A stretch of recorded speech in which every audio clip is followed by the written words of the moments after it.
Welcome back to another episode of Great Talks with Dr. Anand Kulkarni. In the previous episode, we talked about cultural studies and how it is different from culture studies. Now, keeping that in mind, we move towards another important inquiry into cultural studies, and that is the different manifestations or versions of cultural studies. So, my question to Dr. Anand Kulkarni would be, what are those different versions or manifestations of cultural studies, and what is the significance of all those variations that is in cultural studies? Thanks, Dr. Ratnaparkhi and Professor Borati. And good morning, viewers. We shall continue with the discussion that we had in the last episode, the discussion of culture studies. Today's question is about the varieties or different manifestations of culture studies. There have been many of them, but we shall go for a few prominent varieties of culture studies. I think we have tried to understand how culture has been the focal point of culture studies, and not just culture, many other contexts and issues that influence culture in a larger perspective. So obviously, culture has been, and many cultural contexts have been very important in the shaping of this non-academic and still very academic kind of field of inquiry. So let us move to the discussion of a few, as I earlier said, prominent varieties of culture studies. I think the first one is American variety of culture studies. There are certain differences between American variety of culture studies and British variety of culture studies. The first one is that the British variety of culture studies is more sociological, socialistic and materialistic, whereas American variety is more historical. It offers historical analysis more than it offers materialistic analysis. In other words, we can say that it is less Marxist, whereas the British has been quite decidedly and intentionally very Marxist. The second difference is that the British variety of culture studies is very British specific, that it deals with the British society, British culture, and in a way it is limited to the inquiries into or interrogations of the British cultural contexts, whereas American variety is international in its scope. Because we all know that American culture is cosmopolitan, at least apparently cosmopolitan, that it is heterogeneous in its nature, and that it is capitalist also. So this is quite obvious that it has a radical difference in the sense that it is very international in its appeal, very universal in its appeal, we can say. The last one is that, or there are so many others of course, but these three are very important. The next one is that American culture studies is more focused on issues which are related to globalization, because we all know that globalization has turned out to be an important recent phenomenon, and that it has influenced all other branches, including this field of inquiry called culture studies. Whereas British variety is more concerned with the issues like class, gender, and ethnicity. American variety is more concerned with the impacts of globalization over culture. So these are the three very important differences, I think. But it does not mean that American variety of culture studies does not correspond or does not relate itself with the British culture studies in any way. It does, because these are the offshoots or ramifications, we can say, versions which are bound to have differences, but versions which are also supposed to have some similarities as well. Some affinities are also there, which we can find. Two of the most important names that come to my mind, because this is only a historical survey, I think, we will not go into the details. two very important names of the practitioners of culture studies in America are, one is Michael Denning, who has come out with the historical interpretation of culture studies in America. And the other one is Lawrence Grossberg, who is very strongly populist critic. He has studied the popular culture in America from culture studies point of view, and has come out with some of the wonderful interpretations or analysis of culture studies. This is what I think we have. We have another very noted feminist critic and writer called Betty Friedan. She has made a wonderful contribution as far as the awareness and the consciousness of women and their rights and their position in America is concerned.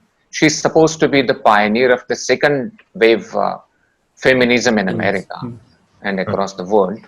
So not only that she is a feminist writer, she is an activist also, and she has contributed a lot towards the culture studies, the development of culture studies in America. With this, we move to the next one, and that is Australian variety of culture studies.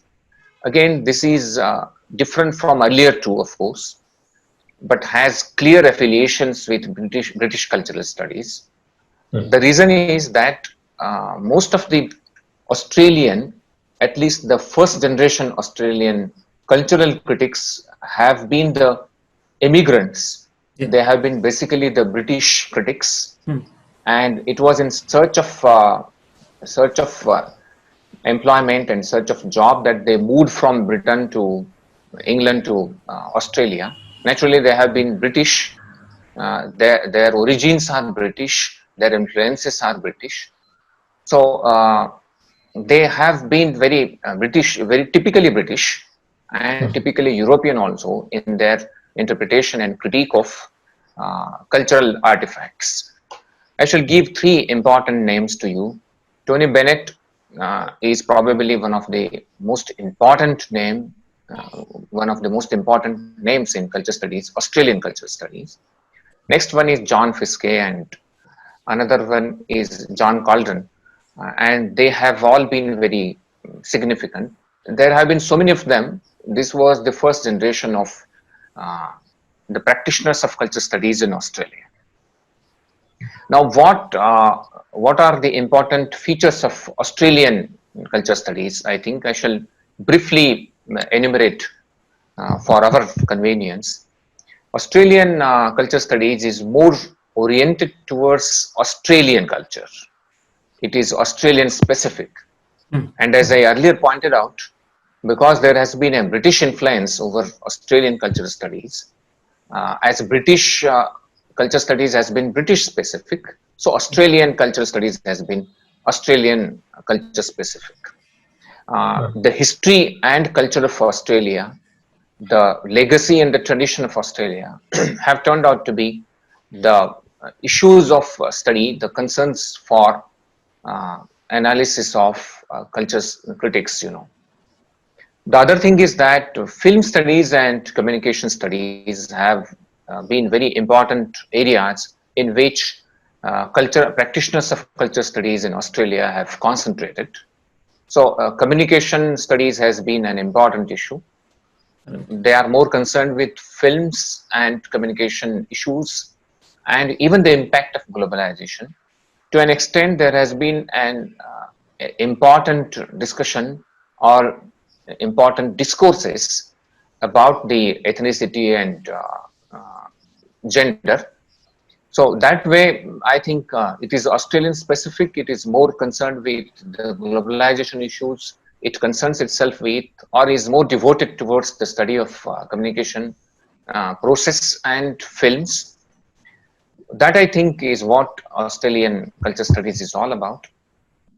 Then we turn towards the last, perhaps, for our convenience, of course.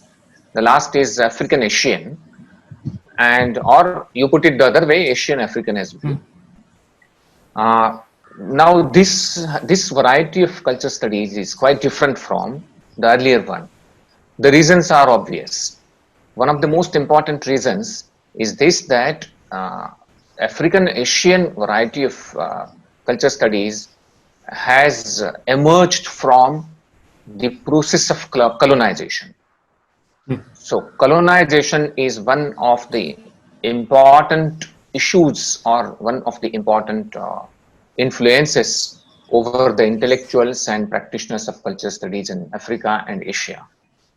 Uh, we have at least 3 or 4 issues which are involved into the practice of culture studies in Africa and Asia. I think we should take a brief note of them.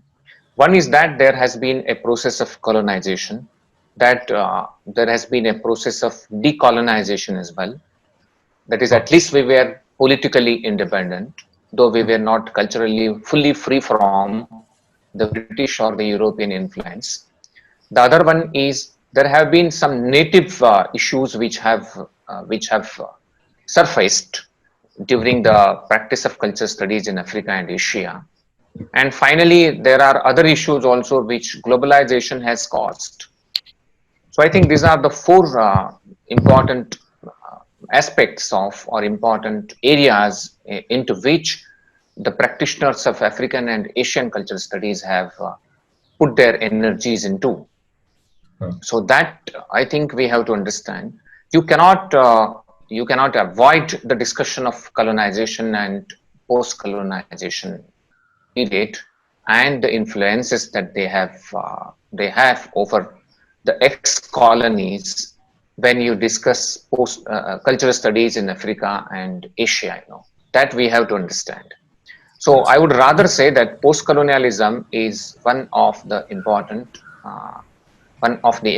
offshoots of culture studies in Africa and Asia. You cannot discuss cultural studies in India and in Indian subcontinent and in Africa without discussing or referring to the process of colonization and the post-colonial issues, and that we have been still struggling to decolonize ourselves, even culturally and linguistically. So there have been these issues, that we have to understand. Right. Another important thing that we have to understand is that some of the African and Asian intellectuals and academicians who migrated from India to different parts of Europe and America have provided the necessary frames of analysis, necessary approaches, and set of theories, set of notions for the interpretation and analysis of cultural issues in Africa and Asia. For example, we have Edward Said, Gayatri Chakravarti Spivak, Homi Bhabha, and even African and other writers. For example, Benita Perry is there, Schleman is there. For example, Trinmin is there, Ijaz Ahmad is there.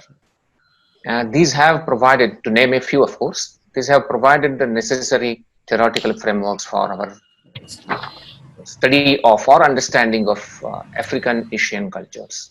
Recently, Dipesh Chakravarti and Arjuna Padurai have also provided the necessary frames of analysis as far as Asian and African cultural studies is concerned.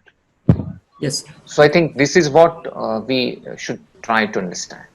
So probably, sir, you want to say that we have moved from British cultural studies up to American Asian variety, and same way we moved from Marxist orientation up to a post-colonial orientation in that sense. And we have to understand all these issues. And moreover, it is a context-based probably, that is what you wish to suggest. But my next question to you is that, can we streamline few areas where cultural studies actually make inquiry? Of course, there are differences, indigenous issues are there, but can we streamline for our purpose of especially the students and researchers, that can we streamline or identify some of the major areas where cultural studies actually inquires? Yes, of course. That is important also, because culture studies is more concerned with certain issues. But I think I missed some of the points that I wanted to discuss with you. I shall briefly refer to them, and we shall move towards the discussion of areas of the culture studies. One is that all varieties of culture studies, including American, British, and African Asian, all of them have drawn their inspiration or drawn their frames of analysis from post-structuralism, structuralism, postmodernism, post-colonialism, feminism, Marxism. So they have been very heterogeneous in their nature, and Right. that you cannot have a unitary, unified, uniform understanding of culture studies that way. And that, of course, is what culture studies is all about. It is not methodical if you go Yeah. by the essentialist idealistic approach, and it is not homogeneous also if you go by the conventional criterion.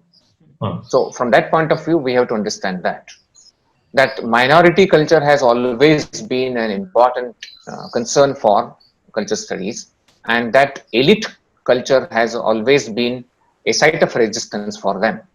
That we have to understand. Let us come back to your question, and the question is about the areas of study.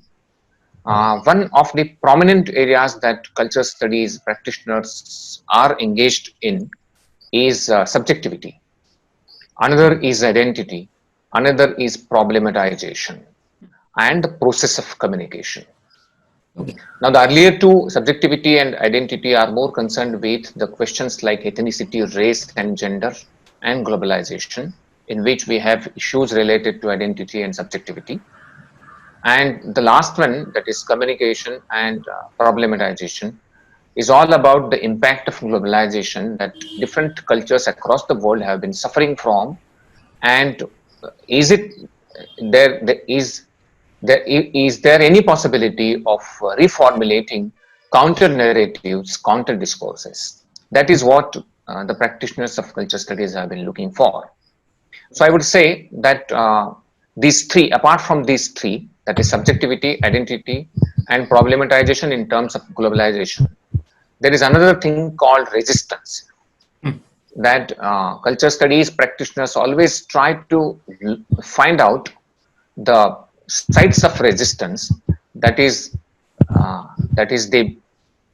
the areas in which the dominant culture has tried to suppress the voices of the popular or mass culture, and these suppressing areas have turned out to be the source of, and also the important aspect of the study of culture studies practitioners.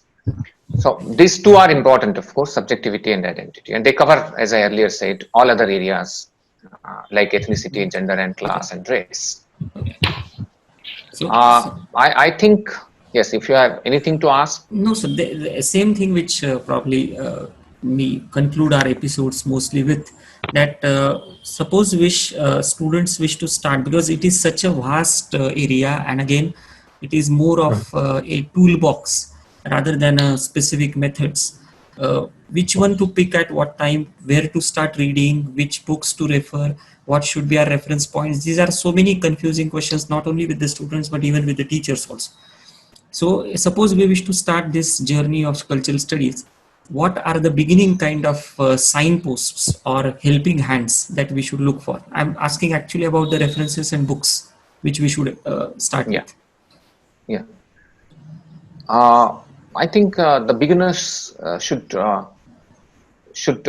study the history of culture studies, if even if it is not the part of the uh, culture studies as such, because culture studies has always been against the historical study that way.